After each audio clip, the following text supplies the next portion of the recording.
خدمت دوستای گلم، همراهان گرامی. این قسمت رو اختصاص دادم به اندیکاتور مکدی و استراتژی های مربوط به اون. بریم یه چند تا از استراتژی هاشو ببینیم و استفاده هاشو. خیلی هم عالی. بسم الله. میریم مووینگ اوریج، کانورجنس، دایورجنس رو سرچ میکنیم و حالا من رو چارت دارمش، دوباره هم میزنم.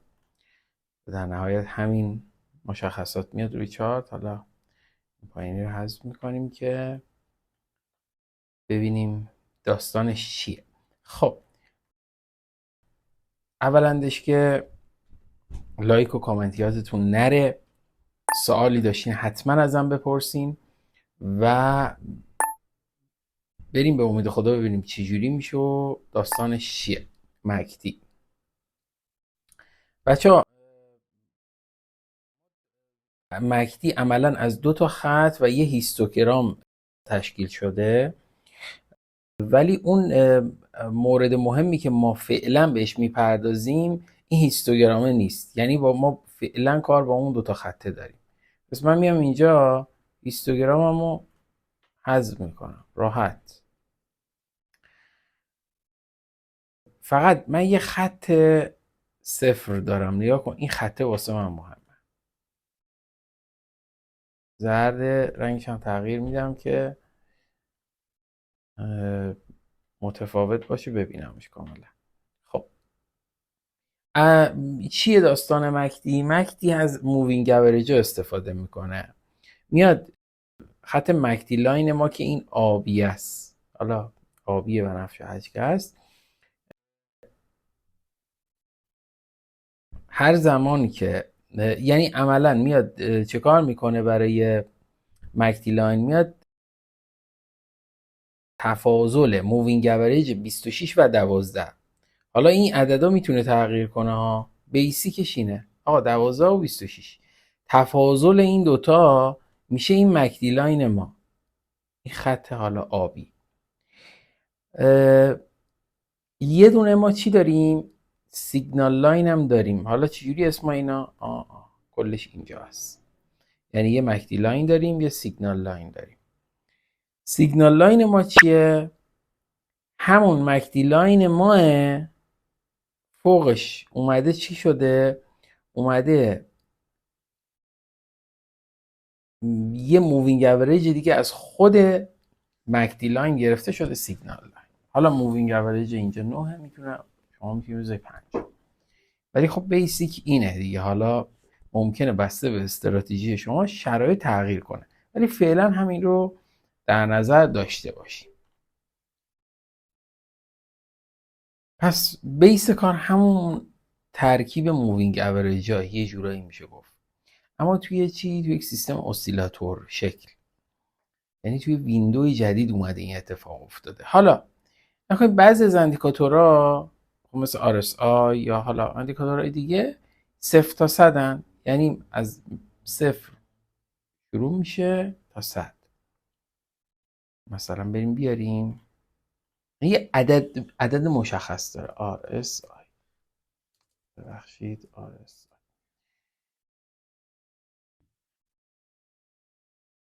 یعنی نگاه کن آقا، پایین ترین حدش 0 بود، بالاترین حدش 100 بود. حالا اینم آپدیت جدید تریدینگ ویو میزنی حذف میشه. پس بالاترین عددش اینجا رو بخونید. بالاترین عددش 100 که حالا اغلب مواقع ما نمیبینیم عدد 100 رو.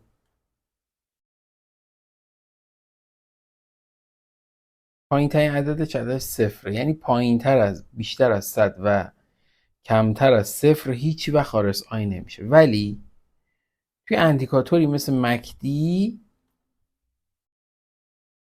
ما عدد مشخصی نداریم، چون میاد تفاضل این دوتا رو میگیره. ما عدد مشخصی نداریم که بگیم مثلا میشه مثلا بین 0 تا 100. نه، ممکنه تو بیت کوین یه عدد باشه، توی مثلا طلا یه عدد دیگه باشه تفاضل این دوتا. خب حالا وظیفه من و شما چیه؟ وظیفه من و شما اینه که بریم استراتژیاشو با هم دیگه دوری بکنیم. اولین استراتژی بر مبنای کراس مکدی لاین به سیگنال لاینه، یعنی مکدی لاین بیاد سیگنال لاین رو کراس بده. من این رنگ این به نظرم برای شما حتی برای خود من یه ذره چیز اذیت کننده است. من رنگشو قرمز بکنم که حداقل یه چیزایی ببینیم. خب مرسی. اونم که زرده. یه دونه چیزم انداختیم که شما عوض کردیم نیومد. اینم من رنگشو عوض کنم.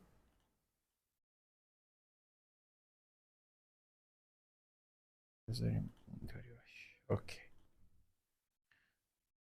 بریم برای اولین استراتژی. بچه هر زمانی که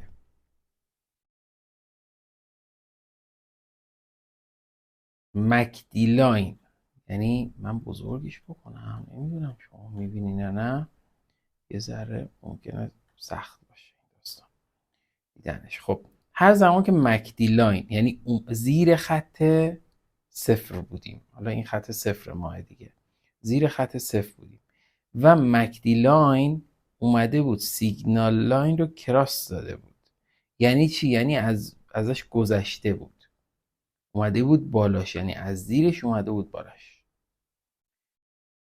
و زیر خط. یعنی دو تا شرط الان ما داریم. شرط اول مکدی لاین کراس بده سیگنال لاین رو. شرط دوم زیر خط صفر باشیم. برای ما یک منطقه، یعنی یک سیگنال بای صادر میشه.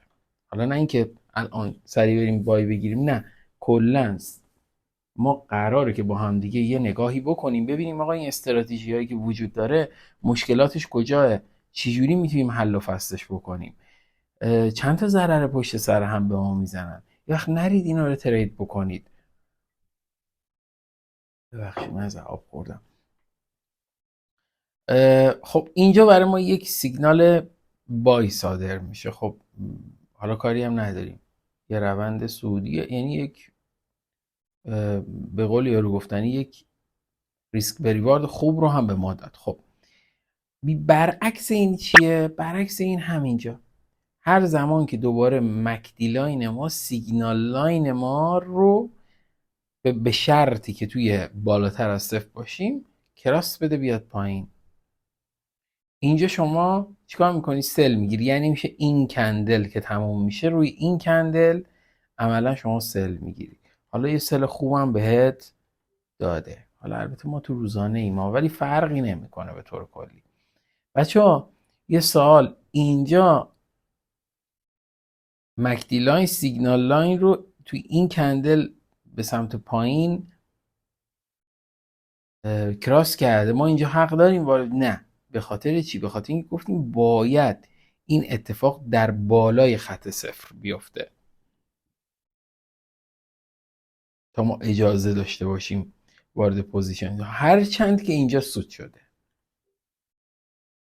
طبق این استراتژی. بچه ممکنه هر کسی یک استراتژی برای خودش بسازه، نیازی نیست سخت بگیرید به خودتون حتما حرفای من باشه. من صرفا میخوام اینا رو ربات کنم، بهتون نشون بدم که چه اتفاقاتی میافته وقتی ما داریم از این استراتژی کمک میگیریم، عملا شرطهای این استراتژی رو میریم جلو. بعدی یه مثال دیگه بزنم برم بعدی. الان تقریبا 8 دقیقه و خورده شده. خب دوباره اینجا بالای خط صفر هستیم، یکم بالای این خط سبز رنگ هستیم. بله. 1 2 مکدی لاین ما سیگنال لاین ما رو به پایین قطع کرده. بله. وارد پوزیشن سل میشیم. از اینجا که شما سل میگرفتی تا اینجاها ریخته بوده. حالا من صحبت میکنم سر اینکه ریسک بریواردمون چقدر باشه و داستان ها اینا کاملا مبسوط در موردی صحبت میکنیم. یه مثال دیگه هم بزنم. واقعیت اینه که بعضی موقع خودم شگفت زده میشم، یعنی انقدر خوب عمل میکنه آدم کیف میکنه. اینجا با دوباره مکدی لاین سیگنال لاین رو روی این کندل، یعنی این کندل که راستشون بوده، روی کندل بعدی شما وارد میشی و بعدش هم یک حرکت سعودی، یعنی یه ریسک ریوارد خوبه. بچه نگاه کنید ببین تو روزانه چقدر خوب داره جواب میده. همیشه نیاز نیست هر روز ترید کنی، ممکنه در ماه 5 تا ترید بکنی، ولی 5 تا 1%، 5%. باور کن بهترین تریدرهای جهانم همین عددا رو میخوان. زیاد دنبال این نباشید که ترید بکنید، دیلی ترید نباشید، هر روز بشینید پای چارت که من یه ترید حتما بکنم نباشید. بشین تا سیگنال صادر بشه. اگه ربات نویسی رباتشو بنویس، اگه نیستی صبر کن، در صورت بشین رو چارت تو نگاه کن، پیدا کن نقطه ها رو، آلارم بذار، نمیدونم تریدینگ ویو بخر، آلارم بذار، یه کاری بکن. من خودم تریدینگ ویو نمیخرم، گفتم، چون من ربات نویسم، میشینم مینویسم و به نتیجه که میخوام میرسم. حالا یا باید ربات نویس باشی، یا باید به هر صورت پروگرامر باشی، یا پلتفرم تریدینگ ویو بخری، به هر صورت یه کاری بکنی، هر روز نشینی ترید بکنی. دوباره نگاه کن، حالا ضرراش هم بگیم دیگه، البته این ضرر هم نشده بدبخت، ولی خب اینجا مکدی لاین اومده سیگنال لاین اینجا قطع کرده. بزرگیش بکنم ببینید. پس من اینجا یه بار وارد معامله میشم به سمت بای. اصلا من میگیرم این حد ضررم گذاشتم اینجا خورده. دوباره اینجا مکدی لاین، مگه نه اینکه سیگنال لاین رو به سمت بالا کراس کرد. خب من اینجا دوباره وارد میشم، حتی اینجا هم دوباره کراس کرد، یعنی اینجا و اینجا، و بعدش یک حرکت صعودی. 50 تا میتونیم با هم دیگه بریم، ولی وقتمون داره تمام میشه. برای اینکه برای شما خسته کنندم نباشه، من میرم سراغ استراتژی دوم. استراتژی دوم بر این مبناه بچه‌ها، یکم نمودارتون رو کوچیک بکنید، خب، و بیاین نگاه کنید ببینید این قله های این حدوداً تو چه نقاطی صادر شده عملاً از طرف اندیکاتور. تقریبا من میتونم بگم اینجاها. خب چشمی باید اینا رو ربات اپتیمایز کنه.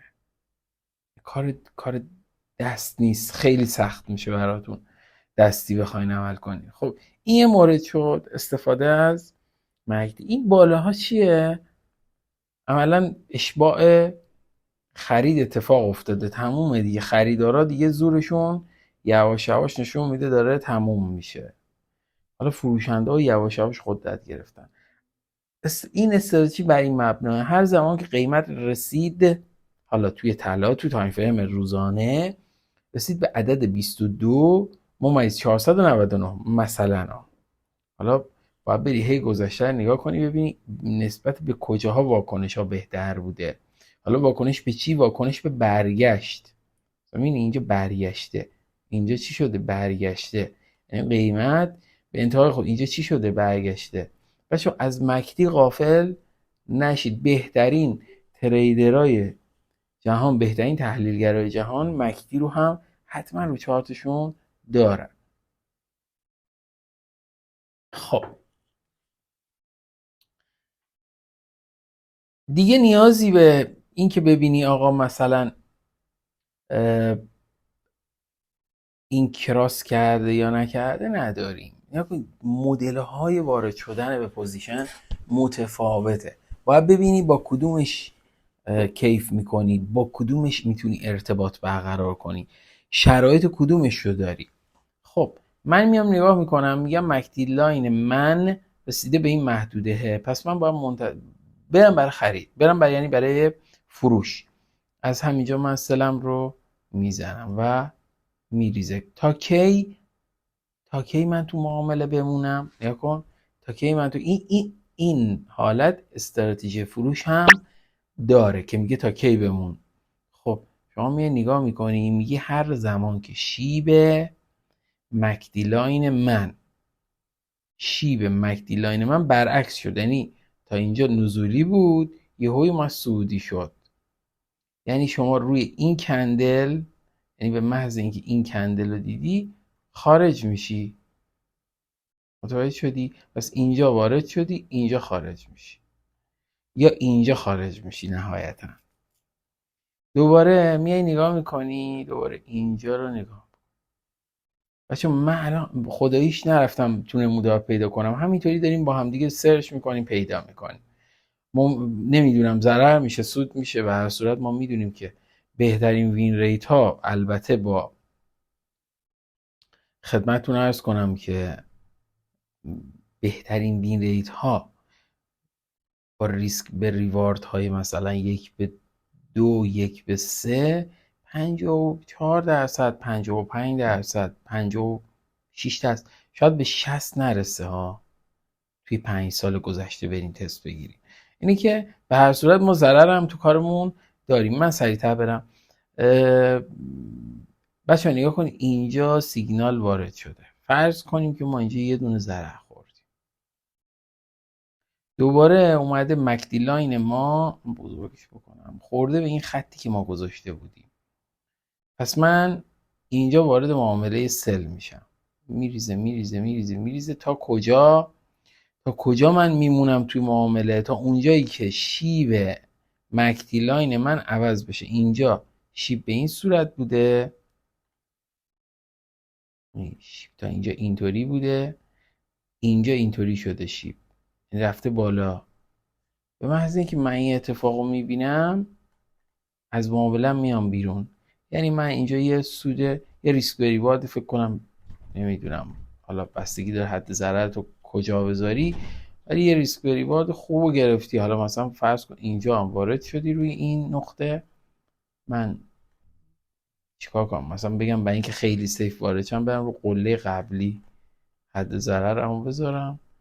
اینجا هم گفته بود خارجی، یعنی ما این تیکه هرم از دست میدیم به خاطر اینکه اینجا گفته روی این کندل خارجی. خیلی بچه‌ها حواستون باشه، تو این بازار پر از شیاده که شما رو با روش‌های مختلف دوست دارن خداییش آزرده کنم، و من دوست ندارم اتفاقاتی که به هر صورت خود من هم تجربه کردم شما تجربه نکنید. نگاه کن، واقعیت اینه، شما اینجا وارد میشی، یه حد ضرری داری، بعد میای اینجا، حتی تو اینقدر دیگه هم شما تو سود رفتی ها، ولی ما گفتیم کجا خارج شد؟ گفتیم اینجا خارج شد. یه دونه ضرر هم که این پشت خوردیم، یه دونه سود هم که اونجا خوردیم. این از بایا. حالا این از پوزیشن های سل. ببخشید برای بای هم من 2 تا مثال بزنم، بریم که دیگه ویدیو رو تموم کنیم. بچه ها حتما لایک کامنت انرژی بدید بهم لطفا. مخلص همگیتونم هستم، ولی دوست دارم ریاکشن ها رو ببینم. یعنی کار داریم با هم دیگه، خدا شاهده انقدر هیجان دارم برای اون بخش ربات و انقدر قراره بهتون اطلاعات جذاب و متفاوت بهتون بدم که یعنی واقعا لذت ببرید از اینکه دارید این ویدیوها رو با من نگاه میکنید و یعنی من رو در اصل نگاه میکنید و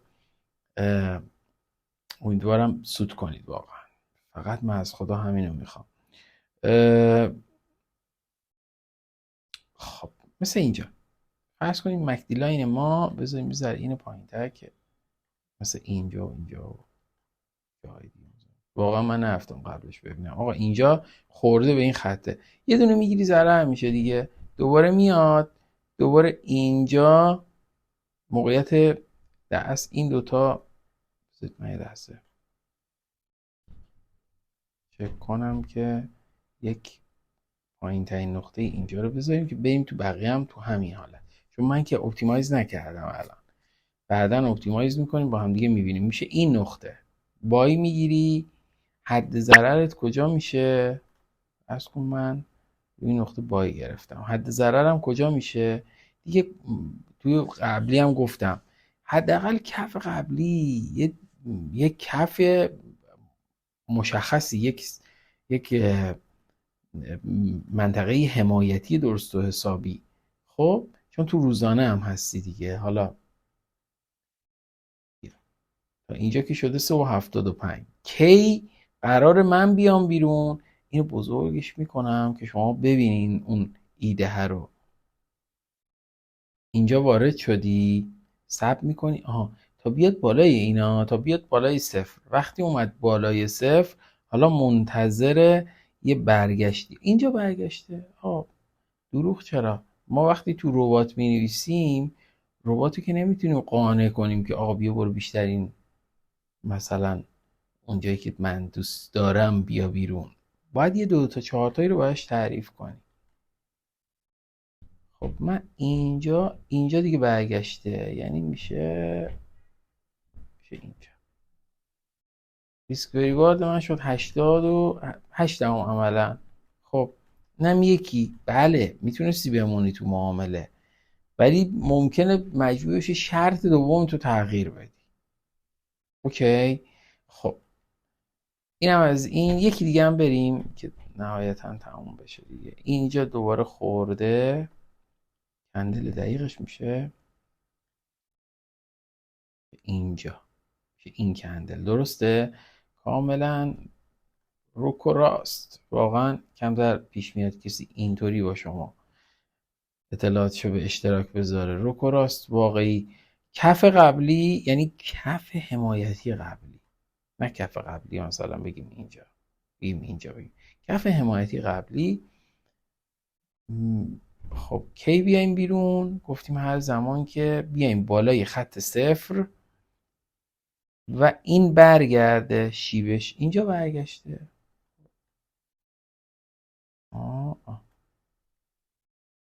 قبوله، اینجا بوده دیگه.